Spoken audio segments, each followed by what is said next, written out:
through force of power, they grabbed me, took me down, grabbed me and put me in handcuffs and shackles, took me down to the police station, had me totally stripped naked, faced the stone wall inside this holding cell, bend over, spread the cheeks of my buttocks in front of a camera. What was that all about? That's a $5 million lawsuit. They didn't plan on me to live through this thing, to be able to do this sort of thing. They want this. They don't want the lawsuits. I mean, a whole bunch of these people in our administration are going to get sued for this. The police department, state police, had a sniper up on the hill with 3 observers, and with 20 other miscellaneous federal agencies and 2 town cops, just to download a computer. That must have been one nasty computer. They're terrified. So if one of us, 2 of us, my wife and myself, can cause all this mayhem in their midst, can you imagine what 100 of us can do? 1,000? I was going to say 4, 6, How about 8, 12. One in every state. One individual, one man or woman in each state does exactly what we're doing right here. And just says, no. We will take and surround these people with people like we are here. You only see what you see here. It's not so much a thing that, gee, the government's bad. No, but as he said, the Illuminati, you gotta if a get out of that. criminal It's element... not the government. You got to stop saying That's what I was going to say. It's not a government thing, and it's not every person that's in the government. It's if a criminal element takes over... He's missing me. Go ahead. Who's the government? Should be me. It is you, not Okay. should be, is in fact. Every time you say the government, you keep referring to the capital, and the state of the capital in Washington, D.C. They are the public servants. We, the people, in order to form a more perfect union, establish this. Well, this is good. Now, let me start. Criminal elements have become our servants. Criminal At some element points. within There our are criminal, government. right, are portraying themselves as our servants, but are positioning themselves to be our masters. That disturbed me. Correct. It motivated me enough to try to get in front of a lens and try to talk. Why would I take orders from my public servants, elected? I'm with you. Hey, it bothered the heck out of me. Don't cut it off. And here's an MC, okay, host. Let the thought go through and then cut back into it. Too many talk show hosts always commit. Now, the worst ones you get is 2 guys, hot dog, like musical hosts on a train. They do an interview with somebody, and when they try to bang you back and forth between the 2 of them, they make you look bad or whatever. That doesn't work with people like me, because we're from Boston. And we can out-talk anybody. Okay, like Howie Carr tried to do it to me that night. You heard the show. No, I didn't. It's too bad. You should try to see if you can Maybe it's got archives, yeah. Yeah, and look at it. Listen to it, because it didn't work at all. We almost destroyed him on that show. But you were helping me. You said, Mr. MC, something besides a tire. You said a tire's a big thing. Huge. Always let your guest finish the thought without going, because someone will just talk you to death and learn to cut it off subtly.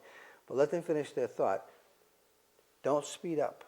Don't go talk too fast, because your audience is going to miss it. They forget everything in 15 seconds anyway, but if you talk fast, they're going to forget everything. So place your words.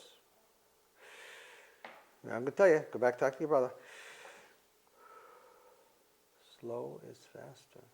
You want to get your point out? Get it out. You want to hurt me? The law tells me I have every right to kill you. You hurt me, I'll kill you. They're going to hear that slow one. I'm going to change my pitch in my presentation on that slow one. And they're going to hear absolutely clear that the law tells me, orders me almost, to kill anyone who attempts to kill me. But if I just said it out too fast, it's going to go over there. He'll kill him. That's all they're going to hear. We need to get the message out, so they need to hear it, the whole message. And remember, whatever ends is what they're going to remember over everything else that you had talked about that day. The last thing you say. So the last thing we say, in this case here, is, show me the law, and I'll pay the tax. Thank you was the last word I'll say. Thank you. Yeah, Appreciate for it. you. Absolutely. That was Mr. Ed Brown. And as you can tell, Ed seemed like just a regular guy who, for some reason, he started asking questions. Why are things the way they are? What happened to the rule of law? Why can't an individual be free? I'll ask you, my viewers. I don't know if we asked Ed and, whether you remember it, but, my question to you out there, if any of you are employed, whether you're employed, digging ditches or as a neurosurgeon, is your labor your personal property? Do you own, is that something that you own? Is that yours? And the reason I ask this is because, think about it. If you're conditioned to the point where you think someone else owns part of your labor, then why don't they own more of it? Let's say you say, well, gee, I'm willing to give 30% of my labor to the state. Well, what if the state needs 35 or 40 or 50? What happened to the individual? I'm asking you out there in the audience, do you own your labor? Is it your personal property? That's the way it was in this country for more than 100 years. And now, all of a sudden, everything's changed. Rather an interesting thought. Something to take with you as we leave this evening, and that is your labor, or the labor of your husband, of your wife, your children, your parents, is their labor their property? Or does someone else have the rights to it, whether it's a percentage of it or all of it? Something for us to think about. Because once again, here we are in a nation, okay, that's a republic. And I hope you out there realize that. We are not a democracy.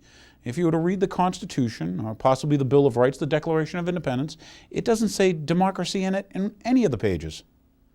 We're a constitutional republic. And you know what? In a constitutional republic, we have rights. And even though 99% of the people or the polls say that we should take that person's labor, we should take all their labor, part of their labor, we should make them a slave.